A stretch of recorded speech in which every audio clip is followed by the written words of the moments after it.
Welcome to Abolition Radio, the broadcast outreach of Love Never Fails, inviting you to join the fight to end human trafficking. Oh, give me eyes to see.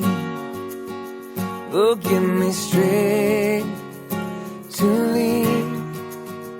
You give me all I need. So give me courage to believe. Each week, Abolition Radio sheds light on the darkness of modern slavery, celebrates the work of abolitionists who are fighting for freedom, and equips the church to engage in the work of justice with hope rooted in God's Word. Our goal is to see a radio audience become an army of gospel activists. You're in the neighborhoods we live in. You're in the ones we're passing by. You're in the ones we call our neighbors, and the ones who still escape our eyes. Now, here's the host of Abolition Radio, founder and executive director of Love Never Fails, Vanessa Scott. Welcome to Abolition Radio, the broadcast outreach of Love Never Fails. We are here in studio today, and we have, of course, our very lovely Miss Bonita Hopkins. Hello. Who is the director of our education program. And Bonita, it was just your birthday this past weekend, huh? Yeah, it was. Happy birthday. Thank you. Also in studio, we have a special guest who has been partnering with us in a variety of ways over the last year, and we so much appreciate him coming in to spend some time with us. And that is Mr. Mike Brock, VP of Gateway Community Outreach, and also the Community Outreach Pastor for Gateway City Church. Yay. Hello. Thank you for having me. Yes. So Mike is a wealth of knowledge. I think we're going to learn a lot today. He and several partners in the South Bay have been working together to really pursue an evidence-based approach to this issue of housing of victims of exploitation, and in particular with minors. And one of the things we're going to be talking about on the show today is what Mike calls the Stabilization Center. And that is a center that is being developed. It's not yet launched, but it's definitely in discussions throughout the county, Santa Clara County. And it's a center that would provide supportive services to 12 to 17-year-old survivors of human trafficking. It is a phase-based program, and again, it's part of Gateway Community Outreach and in partnership with Hope for Justice. And maybe you could tell us a little bit about Hope for Justice. Yeah, Hope for Justice is a UK-based organization, and they do four things. They identify and rescue victims of human trafficking that have been sexually exploited. They provide restorative care through their phase-based residential treatment programs, which we're mentioning today. And they also train frontline professionals on the issue of tackling human slavery in their unique countries that they work in, which is the UK, Cambodia, and also in the U.S. So currently they have 5 current offices in 3 different continents to tackle this issue.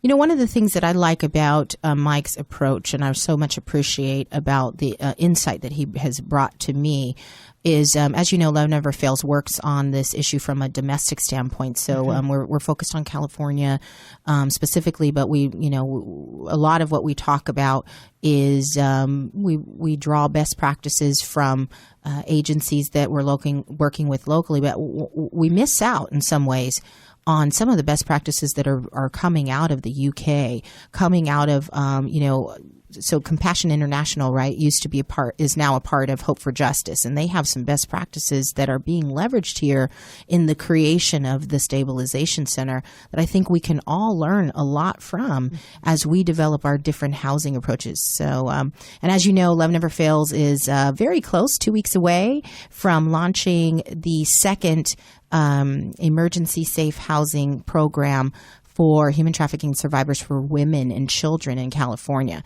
And so we are super excited about that. And, I've reached out to Mike and asked for his insight on, as we've developed this, as I've reached out to Freedom House and The Nest and a variety of other leaders in this space. So I'm glad to have Mike on here to kind of tell us about what he is basing his program, again, evidence-based approach for the Stabilization Center. So maybe we can start off. So I understand that in the Stabilization Center, we're going to dig into this, in a couple of different ways, but I'd like to hear more about the 4 key phases that you see in sort of your overarching program. I think you said exploration, knowledge, motivation, and achievement, right? So maybe you could take us through some of that, and then we'll dig into it further in the next session.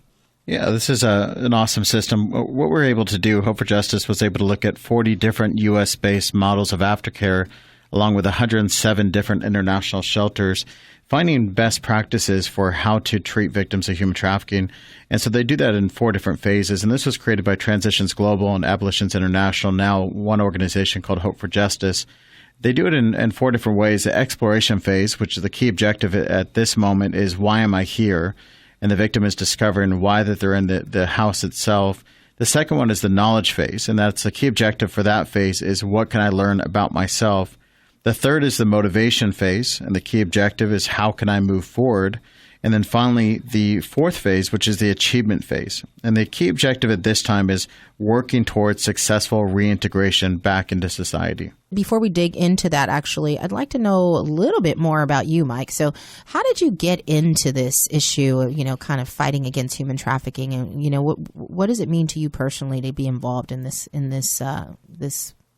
movement? Yeah, being a pastor for several years, I was asked to put on several events, awareness events to address the issue of human trafficking. And for us in Santa Clara County, we believed that the issue was more international based. So we would give to great organizations, we would fund them, we do fundraisers and bring awareness to the issue in different countries. Now, one of our anti-human trafficking partners gave us a call and they said, though we appreciate you funding us and helping us in Phnom Penh, Cambodia, we think you need to look at the issue in Santa Clara County because we think it's growing. So what that did for us is it propelled us into a learning phase, and we wanted to gather as much data as possible of learning what the issue of human trafficking was in Santa Clara County. So we did a 4-month study called a feasibility study to really quantify how many victims of human trafficking there were, who were they being exploited by, what was the current legal process, and how then can we help these girls after we've identified them. So my heart's been stirred by the issue. I've gone from preaching on Sundays to more so reaching out in the community, working with city and state and key stakeholders in trying to establish residential treatment centers. And it's really taken my heart and taken my passion to this issue full time. I guess, one of the things that we have to do as people of faith is that we have to also learn how to interact with, like you said, state government officials, be all things to all men, right? Policymakers. Yeah. So how has that gone? I mean, I know that you're in a lot of negotiations right now. For those people that are out there thinking, I'd like to help with something like this, has it been a huge learning curve? What have you learned along the way? And what would you say to somebody who wants to follow in your footsteps?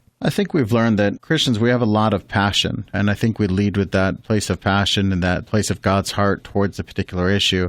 But I think that in this time, God wants to be known for being fact-based and have quantifiable data for the things that we discover and the things that we say.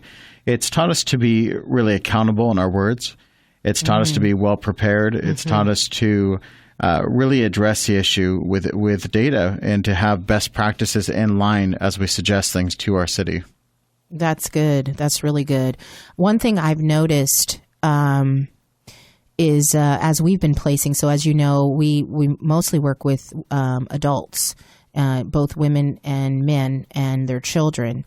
And some of the challenges that I've seen as we've placed our women before, getting our own home into other programs is the kinds of programs that we've been placing them, albeit everyone has the best of intentions, are not designed specifically for people who have experienced this type of trauma.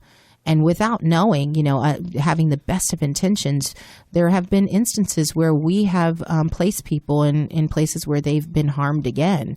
And we don't want to keep repeating that. We putting someone, for example, in a stage 3 transition home or sober living environment where there's not a lot of supervision, not a lot of support, where people aren't receiving counseling.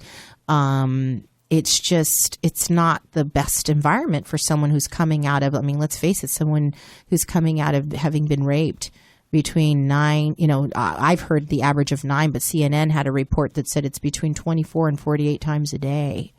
The LA probation, I believe, also gave that stat, 24 to 48 times a day.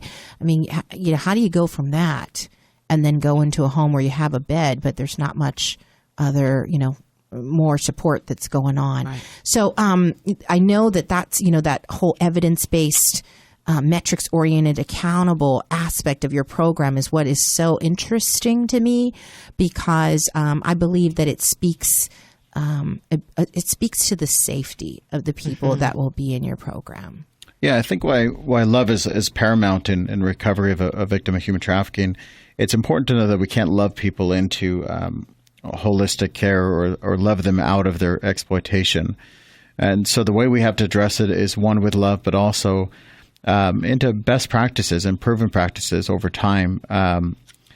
We're proud to say that in 10 years of aftercare, we're able to produce a 10% recidivism rate, meaning that only 10% of the girls have gone back into exploitation over the time that they've gone through a recovery process. So there is best practices. There is ways that we can address this victim population by breaking trauma bonds, giving them a certain psychiatric care. We need to do deprogramming. A lot of them have a love relationship with what they call their daddy, their pimp, or their exploiter. Most of the time, the girls only know their exploiter as their family, the family that provides for them, gives to them, and helps them. So it's so intricate and really getting into the human psyche when we're addressing these girls and having trained professionals to help them out of this process of exploitation. Awesome. Okay, well, we'll come back here in just a moment and learn some more about the 4 phases of your program and what you're doing to roll out the Stabilization Center. So we'll be right back with another session of Abolition Radio. This is Pastor Gary from Faith Fellowship in San Leandro. We are so excited about the launch of Abolition Radio every Saturday. And we have seen Love Never Fails under Vanessa Scott grow right here in San Leandro out of our church at Faith Fellowship. And now her ministry, God gave her a passion to get young people out of the sex trafficking and sex slave industry. And she has been doing a phenomenal job. Not only is it locally, but now it's going globally. In fact, I prophesied to her that God was going to use her to go nationwide, and that's exactly what's been happening. She is a woman with a vision, with a direction, and a passion to see these young people come out of this kind of arena. And to God be the glory. Join with her every Saturday on Abolition Radio to hear what she has to say and then become a part of what she's doing. AbolitionRadio.org. Love never fails. Welcome back to Abolition Radio, where you are invited to join the fight against human trafficking. And we're back with Abolition Radio, the broadcast outreach of Love Never Fails. So we were just talking a little bit about, the evidence-based, the metrics, the accountability that goes into implementing a home that will provide the level of safety and care that is really necessary for minors. In the case of the Stabilization Center, minors that are between the ages of 12 and 17. And this is really kind of started with a 4-month feasibility study, right, Mike? Maybe you could tell us a little bit about what you learned through that and how that was done. Yeah, in that study, we were trying to quantify how big is the issue of human trafficking. I think you've heard over and over that there's hundreds and thousands of women being exploited in the U.S., And though that number may be correct, it's unbeknown to us. We had to know what exactly was happening in our county before we could actually tackle the issue itself. And so we interviewed and organized over 27 different agencies to try to get their understanding of how many victims they had in their care. It's a complex process because many kids are booked into juvenile hall as domestic violence victims or perpetrators. They're booked in through a gamut of different issues. Through Department of Family and Children's Services, they may come in as a child that has been a foster care kid that's been molested or raped or so on. And so it's really hard to find out who are the CSEC victims, the commercially sexual exploited children. Who are these victims? And once we tried to identify that, then we identified what is the protocol for a child, and then what are the aftercare models in which they can get help after we do identify them. Okay. And so what did you, so I think I heard that you had uncovered like 114 victims, is that right, in your study? And in terms of the size, what are we talking about here? How large of an issue do we have with CSEC in Santa Clara? Yeah, mind you, this is a very narrow focus of study, and it's nowhere fully comprehensive study. But we identified 114 victims of human trafficking. We estimate of doing these studies in about 4 different states that's probably 1/8 of the population that we believe exist. The majority of our research came from a very common highway, and we were able to actually ascertain that number by counting victims, talking to hotel owners of 43 hotels based in that location.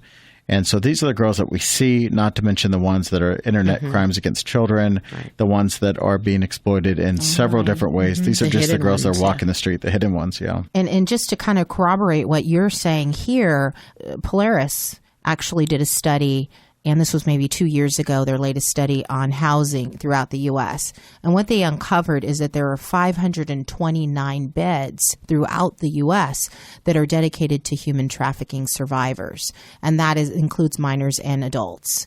And it includes programs that allow women and children to participate, or people who have no children. And so 529 beds throughout the U.S. So now let's put this into context now. Love Never Fails has gone out on 36 hours of outreach last year. We do one outreach every month for 3 hours. Right. We have 40 people typically that go with us. So we are limited in terms of the number of people that we can, talk to at any given time while we're out there. We have encountered 306 exploited women and children.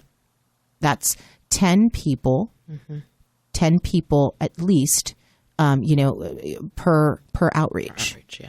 And it's actually, we think it's, a lot higher because we can't get to everybody because we have, there's only 40 of us when we go out. So, just think about that for a moment. If those 306 wanted to get out, the houses wouldn't even be available in California. I mean, because we're talking all of the U.S., 529 beds.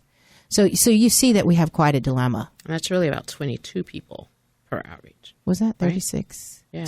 12. Yeah, you're right. 22 per outreach. Sorry. No problem. Yeah. Thank you for doing that. Yeah, and I think it's another thing important. Teacher over here. Sorry. Yay! Math and me. You're humbling me. I'm sorry. That's good. No, that's good. Keep me honest. I think it's important to know also that in the state of California, we have no legal ability to keep a victim of human trafficking, a minor that is, in a residential treatment program or a program of any type. And so not only is there a limited amount of beds, like you pointed out, there's also not an ability to retain the girls into these homes or holistic care programs, as Love Never Fails has. And the problem, or what we're seeing, is the average retention time for a girl that goes into a center is about 18 minutes, meaning that when she gets picked up by law enforcement or social services and she's brought into a home, they're not able to retain her longer than 18 minutes because that girl is going to run back to her exploiter. The family that she knows may be dysfunctional, but she's going to go back to where she feels the safest. Yeah. Mm-hmm. Yeah, on that point, right? So I have some firsthand experience with our first young lady that actually got, was brought into a home, was in foster care, and kept going into foster care, in and out of foster care 18 times. 18 times. Because the exploiter had such a control. And unfortunately, there needed to be a program that was, was locked down to make a change. And some people would say, well, you're victimizing the victim. But I got to tell you, as someone who dearly loved and loves this young lady, if there were any other way to break that bond, to break that tie and get her somewhere else to a different place of safety, I would have done it. But there just was no other vehicle. And so this was before I met you, Mike. I had thought, gosh, instead of taking her back to, her foster family after she gets her med check, Why can't we take her somewhere where she'll receive some counseling, where there'll be a cooling off period? It was so drastic. It went from I'll drop you back to your foster care family and you'll be gone in a few minutes to you're going to be locked up for a year or a year and a half. That's just where's the in between where you start to get some intervention, in between. So I know that your program does address that, and maybe we can talk about the duration of that stabilization, programming that you provide, and just how locked down is it? Because I think that, there's some opinions about whether that should be done or not, in particular with minors. And of course, I'm showing my cards a bit that I'm a proponent of some kind of interim solution. So we'll be right back in just a moment with another session of Abolition Radio. We'll be back with more Abolition Radio right after these messages from our sponsors. Hi, this is Vanessa Scott with Abolition Radio, where every week we invite you to join the fight to bring an end to human trafficking. Abolition Radio is the broadcast outreach of Love Never Fails, our nonprofit, which is dedicated to the rehabilitation, education, and protection of youth involved or at risk of becoming involved in domestic sex trafficking. Our goal with Abolition Radio is to eradicate human trafficking in all forms, sex trafficking and labor trafficking locally and globally. We are excited to bring this program to KFAX as we will share stories of hope and opportunities to mobilize the body of Christ and turn this audience into an army of gospel activists who will speak up for justice and act on behalf of those who are trapped or recovering from slavery. Find us on Facebook at Abolition Radio or on the web at abolitionradio.org, and join me each Saturday at 3 p.m. for an exciting episode of Abolition Radio right here on AM 1100 KFAX. Welcome back to Abolition Radio, where you are invited to join the fight against human trafficking. And welcome back to Abolition Radio, the broadcast outreach of Love Never Fails. So we were just talking about just the need for some sort of mid-place where there's an intervention, if you will. And really this should be for, in my opinion, it should be for minors and adults. And, there's this whole notion that adults now, we know that the average age of a person that's being exploited is 12 to 14. And we know that in the U.S. And it's 11 in Oakland. And we know that it takes on average 21 times of exit and reentry before you actually exit permanently. And so, the idea that someone turns 18 and now all of a sudden they're a prostitute and they're choosing to do this, and they need to be going to jail is a whole nother issue, which I don't agree with. Again, intervention and redirecting to services that can provide some healing, in my mind, is a great first step. And so, Mike, maybe what you could tell us a little bit about how the stabilization does just that. Yeah, you bring up a great point. We have girls that are being held against their will, girls and boys. They're being sexually exploited. And then to bringing them in to what we'd call detention is a hard thing to wrap our minds around. And so I'm going to contrast three different things, one being detention, the second one being stabilization, and the third being volition, meaning that the child chooses to go on their own account into a program. These are all very challenging in the three different gamuts. Detention, we don't want to hold anybody against their will. Volition, we don't often see a child that's being exploited go on their own account into a program where they can receive services because of the issues we talked about before, being the trauma bonds that they have with their exploiter, and really they're being held against their will. So what we try to do is we talk about what it was called a stabilization center. And our main objective is to stabilize a child long enough to let them make an informed decision for their life. And you can only do that when you create some distance between them and the trafficker, them and the exploiter. Most girls, it'll take them about 10 days to understand that they are already replaced by their pimp, where the pimp has already found another girl to take her shoes. And so we try to stabilize them in a home-like environment where they can really think and kind of they get into a therapeutic relationship with some of our skilled treatment teams. And they start talking about healthy attachments and restorative attachments where we try to get them to understand the situation that they're in and why they got into this process itself. And in the state of California, there's no such thing as really holding a girl, even if it's in a stabilization model. We often thought it was funny that we choose what they can eat on a public school campus in their lunches, but we will not take the place in a child's life to stabilize them and to get them away from an exploiter, even for a temporary amount of time where they can have the best chance of holistic care happening in their lives. Yeah. So on that, I don't get that, right? So we hold minors, we incarcerate minors. Yeah. Mm-hmm. So we can hold them in jail if they've committed a crime.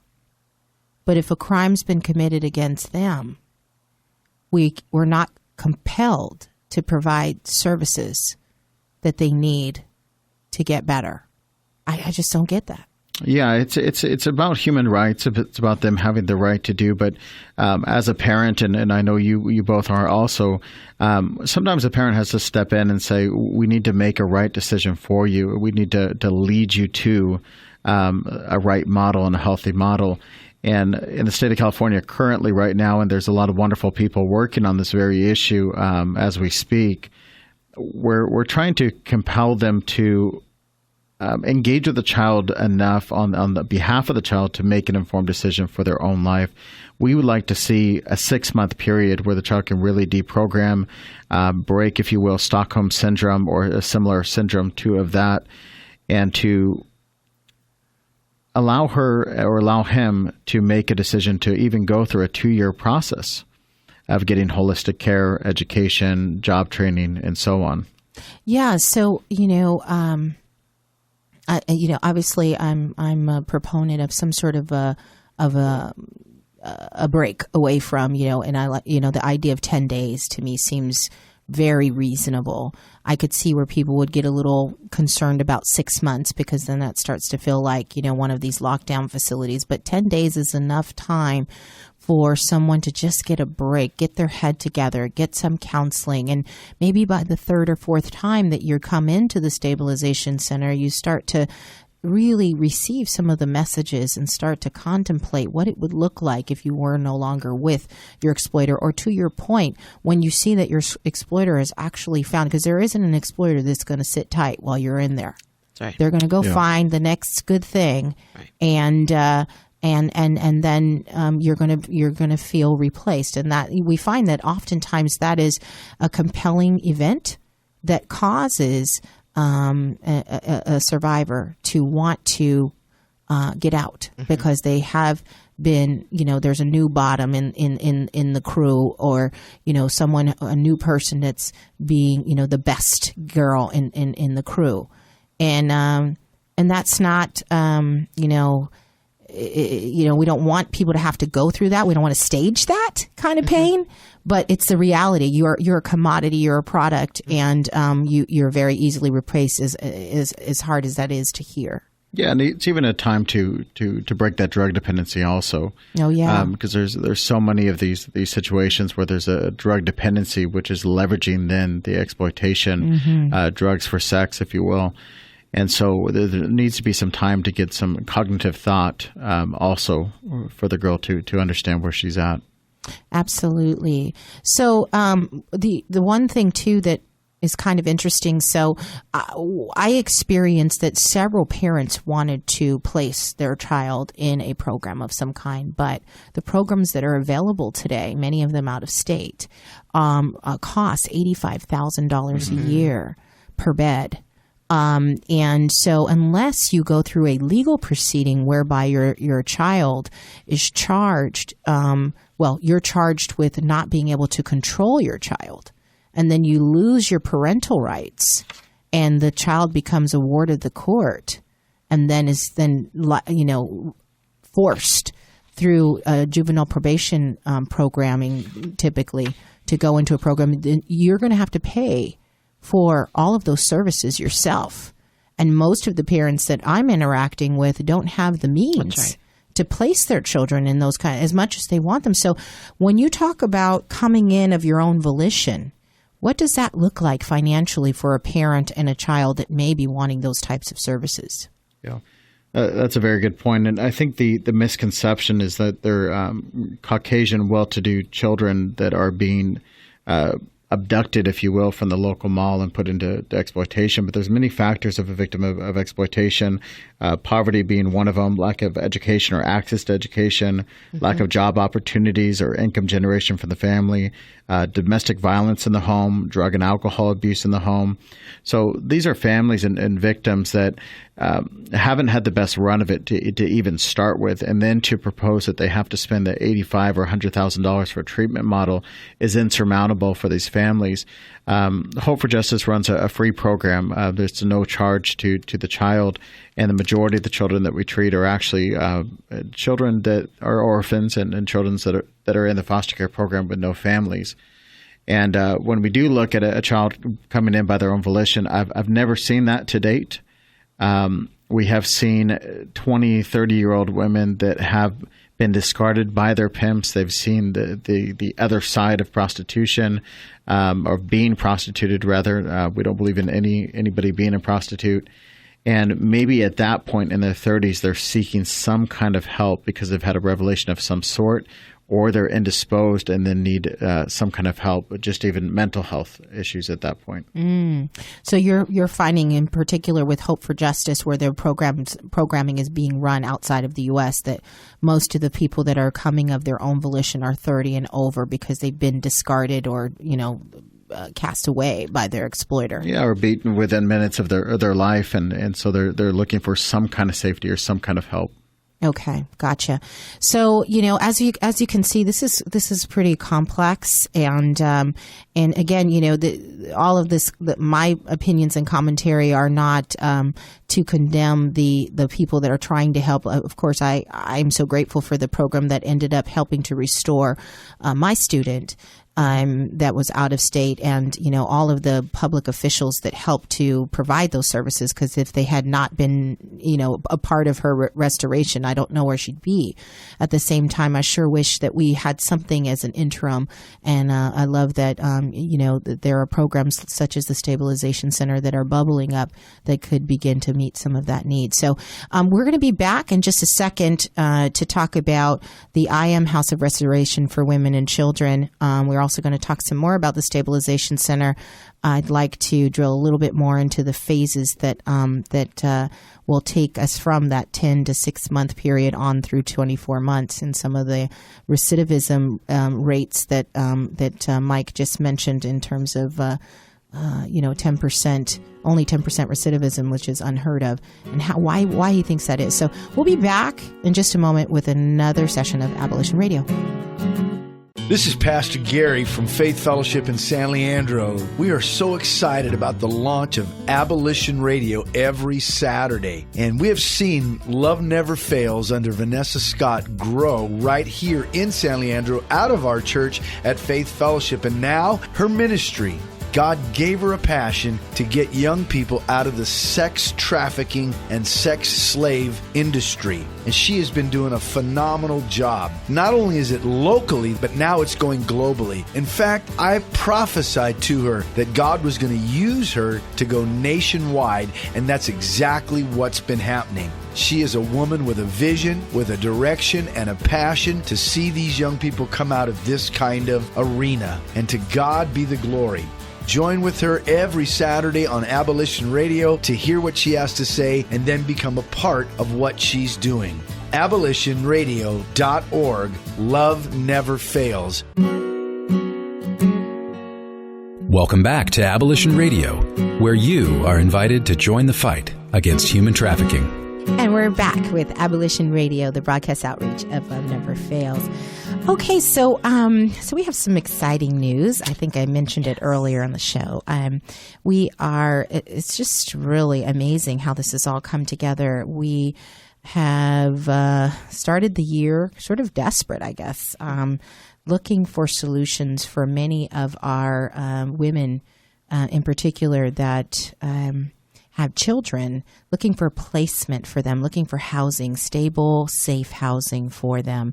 And we had several of our women placed in sober living homes, living with family members where maybe they're not getting the services that they need. And as you know, Love Never Fails, we are comprised of volunteer staff. So providing mobile case management and counseling and getting people to appointments and things like that as they are spread out throughout the various counties has been extremely challenging for us, as hard as we try. And so, it's something that we've prayed about. It's something that we've talked to, anybody who will listen about. And, thanks to God, we've been able to come together with a housing plan that is going to be launched on March the 16th. Yay! Yeah, so we are just so excited. And so the name of our house is I Am. And it's really a declaration. It's really about reclaiming identity. Reclaiming identity, saying, I am free, I am loved, I'm important, I am somebody's baby, I am, I'm fearfully and wonderfully made, I am strong, I am intelligent, I'm capable. All the things that really we are, we were designed for, we can reclaim when we get to a place of safety. And so this is a 4-month program, 120 days, and we are going to be able to provide a dedicated bedroom for 5 women and up to 2 children per woman. And in this home, we are going to be bringing in psychosomatic training from our partner's Arm of Care. We're going to bring in art therapy from one of our partners, Serena Martinez. We're going to bring in knitting classes, Zumba. We're going to be bringing in food, cooking, meal preparation. We have a couple of chefs that are going to be coming in the home and teaching the women to make 14 meals. That's one of our metrics that will be life skill metrics that everyone that comes out of our home will know how to make, comes out of the program will know how to make 14 meals. We're going to have people will be going through parenting classes, anger management, boundaries classes, and drug and alcohol abstinence classes. So all of these services will be provided by our partners and in the house and outside of the house. And so, again, we are super excited about launching. A couple things to note is we are desperate for your support from a volunteer standpoint. We are hiring. We've already hired a clinical case manager that will be on site every day. We've hired a couple of house managers, and we are going to be hiring 2 more house managers that are going to be working 4-hour shifts in the home.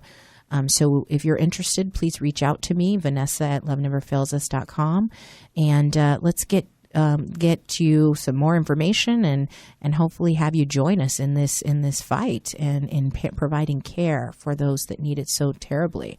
I should mention that this is a trauma-informed and safety-focused environment. And what I mean by that is we're really focused on resilience-building, strength-based approach, right? Looking at the things that people are doing well. Really building them up in those areas, looking at helping them with coping mechanisms for triggers, for PTSD, for all the various emotional things that they're experiencing as they detach. Mike talked about Stockholm syndrome or trauma attachment disorders. These things are not easily broken, and I am a strong proponent of love. Love is the key, and in loving them, we want to bring in all of these services that are an expression of our love as they explore their past hurts and their pains, and then give them over to God. And I should mention that we are a faith-based home, so we are going to be incorporating prayer. We're going to be going to church and things of that nature. However, Celebrate Recovery. However, if people are not faith-based, that's okay too. They will be honored and respected. and everyone will have the opportunity to come to, the Lord in their own way. And so we're just really excited. And again, we need lots of help. I should mention that this is a 4-month phase 1 is called the stabilization phase. Then we have a separate house, and we have not launched that house yet, but we do have a house in mind, and we're trying to get it funded as we speak. And that house it's phase 2, and it's called the sustainability phase. And we have a partnership that we've established with Renaissance Entrepreneurship Center, which is a small business entrepreneurship organization that's based in Marin County and Richmond and East Palo Alto, and they're doing some work in the East Bay as well. And so they're going to be providing our program members some financial literacy classes. They're going to be providing them with some small business entrepreneurship classes. And we're going to be working with agencies like Saffron Strand out of Richmond that does workforce development. They have a very strong success rate on getting homeless back to work. We're going to be working with community colleges on getting them into school, working with we have a partnership with a driving school that will be working to help them get licenses. So again, our whole goal is to get them self-sufficient, to know your own capability, know your own power, know your own strengths, and not to push you and make you into who we want you to be, but to help you to see who you are and then support you as you pursue your goals. And so we're very excited about this opportunity. We want to thank our partners. So the folks that have allowed us to start this program, which right now we have 6 months of funding. Again, we really need your prayers, and we need your financial support, and we need volunteers to come forward. Mm-hmm. But the folks that have sewed into this are Ramsell Holding Corporation out of Oakland, healthcare organization out of Oakland. Eric Flowers over there, we just are so appreciative of you, and Jamel Perkins out of San Francisco, we're so appreciative of you, mm-hmm. and Cornerstone Livermore, we are so appreciative of you, and then of course our supporters who are bringing food and furniture and resources into the home, starting with Faith Fellowship, Pastor Gary Mortera, Lift Ministries, Pastor Tim Russell, and Cole Imeth, and the Jewish Coalition, and Janice Jacobs is one of the advocates that's giving some bedding towards the home, and just anything that you can do really makes a big difference. So, again, we thank you for your support, and I don't know if there's anything else that you want to add on, Benita, but, I was just going to say our friends at No Time to Waste as well. Oh, yeah. DeMarco. That's right. Yeah. Warm meals or Yes. Professionally prepared meals. Yeah. That will be brought in through the weekend. Wow, yeah. We're just so grateful. I mean, and I know I'm forgetting several others, but this is not a love never fails, right. Did it all kind of thing. No. Right. Love never fails does Everybody. not do anything without the help of our partners, and right. And so we just invite you to join us. So we're going to come back in just a second and learn some more about the Sustainability Center. The Stabilization Center, and then of course some specifics that he might need, Mike. That you might need as we go to close and talk about events and ways you can get activated here in this fight against human trafficking. So we'll be right back with another session of Abolition Radio. More Abolition Radio right after these messages from our sponsors. Hi, this is Vanessa Scott with Abolition Radio, where every week we invite you to join the fight to bring an end to human trafficking. Abolition Radio is the broadcast outreach of Love Never Fails, our nonprofit, which is dedicated to the rehabilitation, education, and protection of youth involved or at risk of becoming involved in domestic sex trafficking. Our goal with Abolition Radio is to eradicate human trafficking in all forms, sex trafficking and labor trafficking locally and globally. We are excited to bring this program to KFAX as we will share stories of hope and opportunities to mobilize the body of Christ and turn this audience into an army of gospel activists who will speak up for justice and act on behalf of those who are trapped or recovering from slavery. Find us on Facebook at Abolition Radio or on the web at abolitionradio.org and join me each Saturday at 3 p.m. for an exciting episode of Abolition Radio right here on AM 1100 KFAX. Welcome back to Abolition Radio, where you are invited to join the fight against human trafficking. And we're back. So, Mike, tell us about how the community can rally around what you're doing in the South Bay with the Stabilization Center. Well, first of all, just a huge congratulations to everybody at Love Never Fails and their partners.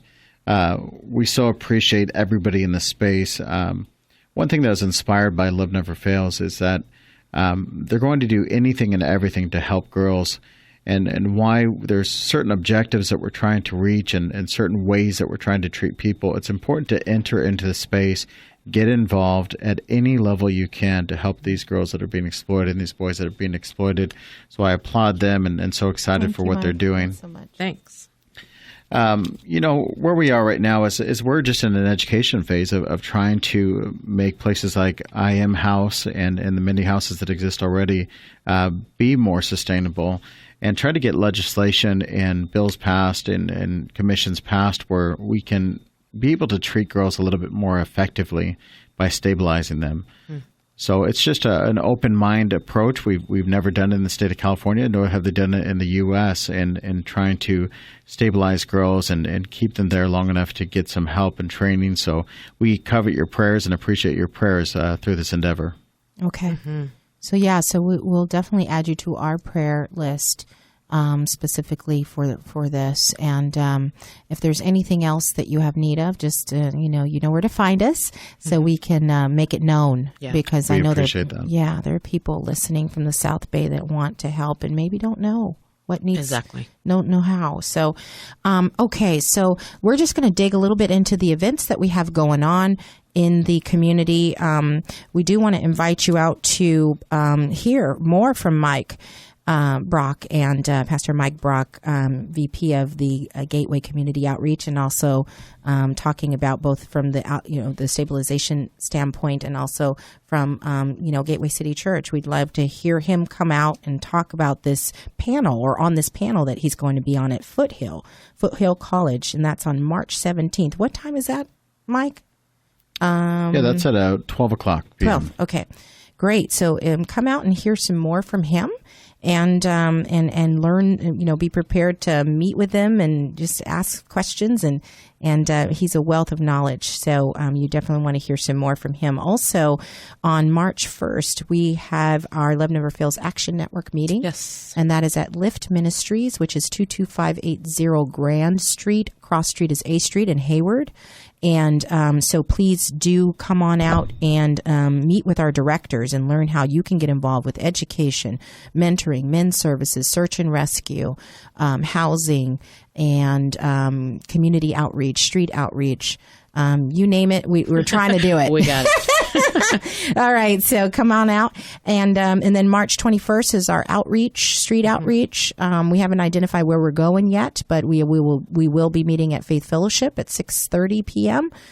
For training. So please come on out for that.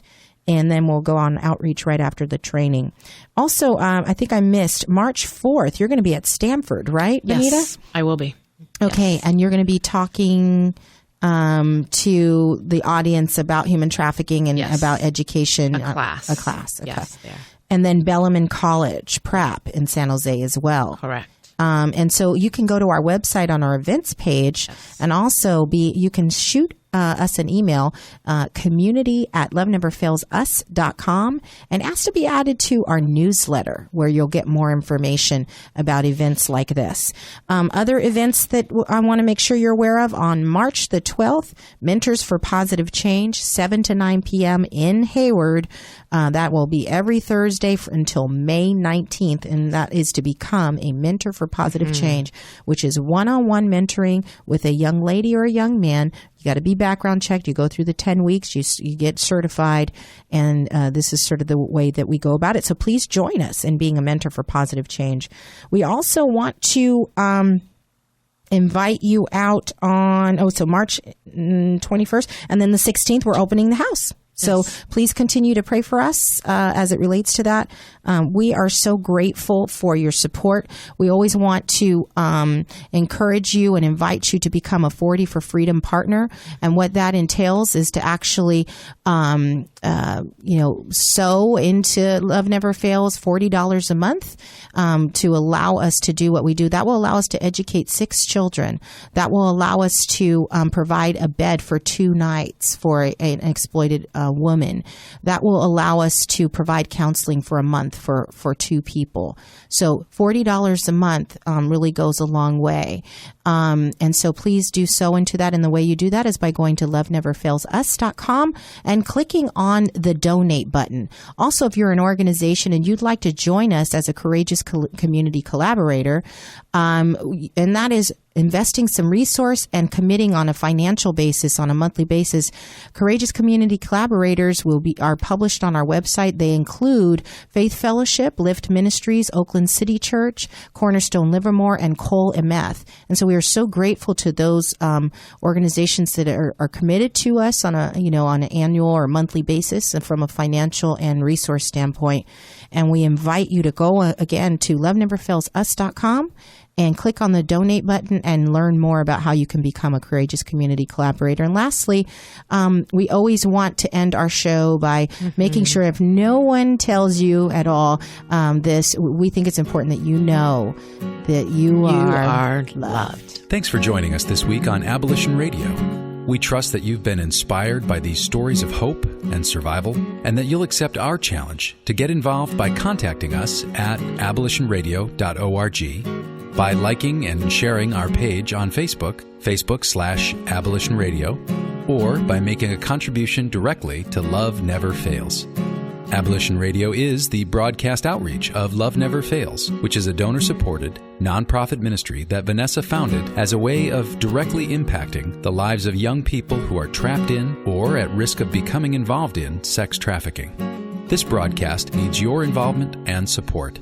To find out more, simply go to abolitionradio.org and click on Love Never Fails. Today's program was brought to you in part by Case Industries and with major support from the staff and membership and donors at Faith Fellowship Church. Our theme song, Courage to Believe, is by Justin McRoberts. Hear more about his passion for justice and art at justinmcroberts.com. Our audio engineer is Jarrell Martin, and this is Dave Naderhood. On behalf of Vanessa, Benita, and the whole team at Love Never Fails, thanks for listening, and thanks even more for taking action to help set captives free. You're in the neighborhoods we live in. You're in the ones we're passing by. You're in the ones we call our neighbors, and the ones who still escape our eyes.